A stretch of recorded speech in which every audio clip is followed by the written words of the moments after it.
आज हम फिर उसी टॉपिक के कंटिन्यूएशन में पहले जो पुराना लेक्चर था उसको थोड़ा समअप कर लेते हैं। उस दिन हमने पढ़ा था कि टाइप्स ऑफ वाटर, कि मिट्टी में कितने प्रकार के पानी होते हैं जो पौधों के दृष्टिकोण से होते हैं। तो हमने उस दिन बात की थी आर्द्रताग्राही जल, कैपिलरी वाटर या केशिकीय जल की, और हमने बात की थी गुरुत्वाकर्षण जल की, और एक बात की थी रवेदार जल की। ये जल, यह पानी सॉइल में या मिट्टी में अलग अलग ऊर्जा के स्तरों पर रहते हैं। हम आज उसी दिन के टॉपिक को और आगे बढ़ाते हैं और बात करते हैं कि ये जो ऊर्जा का स्तर है इसका और मृदा में नमी का आपस में क्या संबंध है। ये एक डायग्राम बनाया हुआ है, डायग्रामेटिक रिप्रेजेंटेशन है। इसमें आप देखेंगे कि यहाँ है मॉइस्चर कंटेंट, मृदा की नमी का प्रतिशत। इसमें हमने प्रतिशत मात्रा दिखाई है, और इधर हमने दिखाया है एनर्जी का स्टेटस, ऊर्जा का क्या स्तर है। पहले 0, फिर 0.33, फिर 15, 60 और उसके बाद 1000। ये हमने यहाँ पर इसको पैरामीटर को ब्रेक किया है। अलग अलग ऊर्जा के स्तर पर पानी भी बदल जाते हैं और उस पानी की उपलब्धता पे भी अंतर आता है। तो हमारा आज का टॉपिक इसी को शुरू करता है कि जब हम देखते हैं कि ऊर्जा का स्तर जो 0 पे है, यहाँ सबसे ज्यादा पानी अवेलेबल है 0 पर। कारण क्या है? 0 कौन सी स्टेज है? 0 वो स्टेज है जहां पर पानी मिट्टी में संतृप्त अवस्था जब मिट्टी की होती है या सैचुरेटेड फॉर्म होती है मिट्टी की, उस अवस्था पे जो एनर्जी या का लेवल होता है वो होता है 0। और यहाँ पर सबसे ज्यादा जो पानी अवेलेबल होता है, पानी 2 तरह का होता है यहाँ पर, एक केशिकीय जल और दूसरा गुरुत्वाकर्षणीय जल। गुरुत्वाकर्षणीय जल वो है जिसे मिट्टी के कण गुरुत्वाकर्षण बल के विरुद्ध रोक नहीं सकते, अर्थात पानी की वह मात्रा जो मिट्टी के कणों द्वारा नहीं रोकी जा सकती है और वो मिट्टी में नीचे चली जाती है, तो ऐसे जल को हम गुरुत्वाकर्षण जल कहते हैं। ये 0 से जब हम 0.33 की तरफ को बढ़ते शुरू होंगे तो फिर हमारा केशिकीय जल यहाँ से बढ़ना शुरू, और जब हम 0.33 बार पर पहुंच जाते हैं तो इस पॉइंट को बोलते हैं फील्ड कैपेसिटी, क्षेत्र क्षमता। ये ऐसी बात समझिए आप कि ये एक डिवाइडिंग लाइन है। डिवाइडिंग लाइन किस चीज में? कि यहाँ केशिकीय जल सबसे ज्यादा उपलब्ध मात्रा में होता है। एक शब्द में ऐसे कह सकते हैं, दूसरे टर्म में ऐसे कह सकते हैं कि इस बिंदु पर ग्रेविटेशनल वाटर या गुरुत्वाकर्षणीय जल सबसे कम मात्रा में होता है। अर्थात जैसे हम यहाँ से ऊपर की तरफ को बढ़ना शुरू करेंगे या ऊर्जा का स्तर जैसे जैसे कम होता जाएगा, पानी की उपलब्धता धीरे धीरे धीरे धीरे ऐसे ही कम होती चली जाएगी। यहाँ सबसे ज्यादा उपलब्ध होगा पानी, यहाँ उससे कम, यहाँ उससे कम, यहाँ और कम और कम और कम, और ऐसे कम होता चला जाएगा पानी पौधों के लिए। फील्ड कैपेसिटी पर जो केशिकीय जल या कैपिलरी वाटर है, ये सबसे ज्यादा मात्रा में उपलब्ध होता है। इसके बाद ये कम होता चला जाता है और ये 15 बार पर पहुंचते पहुंचते इस बिंदु को बोलते हैं स्थायी मुरझान बिंदु, परमानेंट विल्टिंग पॉइंट। तो ये परमानेंट विल्टिंग पॉइंट एक ऐसी अवस्था है पौधों की कि यहाँ पौधे पानी की कमी से मुरझाने लगते हैं। पानी की कमी से मुरझाने के कारण यदि उन्हें फिर पानी दे दिया जाए, यदि उनको फिर पानी दे दिया जाए, तो ऐसी अवस्था में वो पुनः पौधे फिर हरे हो जाते हैं और वो अपनी लाइफ साइकिल को फिर उसी तरीके से अपना जीवन यापन करने लगते हैं। लेकिन यदि पानी 15 से भी कम होता चला जाए, तो यहाँ पे आप देख रहे हैं कि 2 तरह का जल है, एक आर्द्रताग्राही जल है, केशिकीय जल है। लेकिन केशिकीय जल की मात्रा यहाँ कम हो जाती है और यहाँ अधिकतर जो हिस्सा होता है वो आर्द्रताग्राही जल का होता है।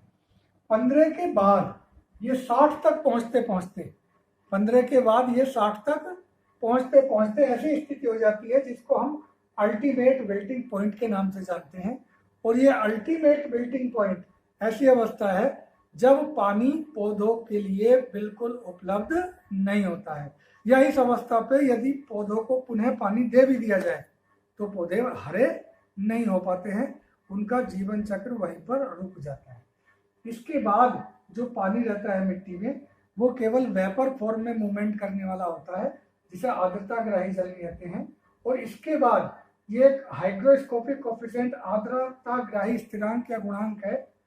तो इस पॉइंट के बाद केवल जो पानी होता है वो ऐसा होता है जिसको एक्सट्रैक्ट मिट्टी से नहीं किया जा सकता, उस जल को हम रवेदार जल बोलते हैं। तो ये देखा आपने कि पानी के विभिन्न ऊर्जा स्तर मिट्टी में होने पर उसकी उपलब्धता में कमी और अधिकता। जब 0 पर है सबसे ज्यादा उपलब्ध है, जब 0.3 पे हुआ उपलब्धता कम हुई, जब ये 15 पे आया तो ये उपलब्धता और कम हो गई, जब ये 60 पे पहुंचा तो उपलब्धता और कम हो गई, और ऐसे ही उपलब्धता कम होती चली जाती है। यानी कि जब 0 पे या ऐसी अवस्था पे जब मिट्टी फुली सेचुरेटेड है, फुली संतृप्त है पानी से। फुली संतृप्त का मतलब ये है कि मिट्टी के रंध्राकाश के माइक्रोपोर और मैक्रोपोर्स दोनों पानी से भरे हैं। जैसे ही हम इस अवस्था से ऊपर चलते हैं, इधर फील्ड कैपेसिटी की तरफ को चलते हैं, तो यहाँ पर कुछ मैक्रोपोर्स खाली होने शुरू हो जाते हैं, और यहाँ से मैक्रोपोर्स खाली होते जाते हैं और माइक्रोपोर्स में पानी भरा रहता है। लेकिन परमानेंट बिल्टिंग पॉइंट के बाद ये माइक्रोपोर्स भी धीरे धीरे धीरे खाली होने शुरू हो जाते हैं और पानी के स्थान मृदा वायु ले लेती है। तो ये था एक पूरा का पूरा सिस्टम, मृदा जल और ऊर्जा का स्तर का आपस में क्या संबंध है। तो इसी के आधार पर पौधों को पानी की उपलब्धता की theories of water availability, theories of water availability, जब ये देखा कि पानी उपलब्ध है, कितना उपलब्ध है, तो इस पे जब रिसर्च हुई तो कई वैज्ञानिकों ने अपने कुछ तथ्य दिए जिनको थ्योरी ऑफ वाटर अवेलेबिलिटी के नाम से जाना जाता है। इसमें सबसे पहले थे वेमर और हेनरिक्सन 1950 में। इन्होंने ये कहा कि पानी फील्ड कैपेसिटी से और परमानेंट बिल्टिंग पॉइंट के बीच इक्वल बराबर मात्रा में अवेलेबल होता है, कि पानी यहाँ जितना अवेलेबल है वही उपलब्धता इतनी भी है। और जैसे ही मिट्टी में पानी की कमी होगी उसके आधार पर, पानी की कमी के आधार पर पौधे पे प्रभाव पड़ेगा, ना कि यहाँ से यहाँ तक की यात्रा के आधार पर। दूसरे थे रिचर्ड्स और वेडले। इन्होंने भी यही कहा, इन्होंने ये कहा कि जैसे हम 0 से लेके -33 और फिर -15 तक हम चलते हैं, यानी कि तो पानी की उपलब्धता धीरे धीरे धीरे धीरे कम होती जाती है। जैसे ऊर्जा का स्तर कम होता जाता है वैसे ही पानी का उपलब्धता भी कम हो जाती है। लेकिन ये बाद में दोनों ही थ्योरी गलत पाई गई। गलत क्या मतलब, इसमें थोड़ा सुधार किया गया। बात कुछ हद तक सही थी लेकिन पूरी तरह सही नहीं थी। केवल पौधे मिट्टी की नमी के आधार पर ही पानी का अवशोषण नहीं करते हैं, इसमें वायुमंडल भी बहुत बड़ा फैक्टर है। बाद में जो रिसर्च हुई तो उनमें यह पाया गया कि मिट्टी की नमी और वायुमंडल की स्थिति, ये दोनों मिलकर के पौधे के पानी की उपलब्धता को निर्धारित करती हैं। जैसे आप एक ऐसी स्थिति समझिए कि पानी तो है फील्ड कैपेसिटी पर, मृदा नमी फील्ड कैपेसिटी पे है, लेकिन वातावरण में इतनी गर्मी है, इतना हीट लोड है, ऊष्मा है, सूरज की गर्मी इतनी तेज है पौधों पर कि मिट्टी में पानी बहुत है, लेकिन पौधों की जो वाष्पोत्सर्जन या ट्रांसपरेशन डिमांड है, वाष्पोत्सर्जन की जो दर है, उसके अनुपात में पौधे पानी को अवशोषित नहीं कर पा रहे हैं। तो ऐसी अवस्था में पौधे मुरझा जाते हैं, जिसको बोलते हैं mid day depression. Mid day depression ये केवल दोपहर में होता है, जब सूरज की बहुत तेज गर्मी या हीट लोड पौधे की पत्तियों पर होता है। तो मिट्टी में पर्याप्त मात्रा में पानी होने पर भी पौधे मुरझा जाते हैं, क्योंकि वो वाष्पोत्सर्जन की जो उनकी आवश्यकता थी उसके अनुपात में पानी का अवशोषण नहीं कर पाते हैं। तो ये एक फैक्टर था जिसने इन दोनों थ्योरी को उलझा के रख दिया।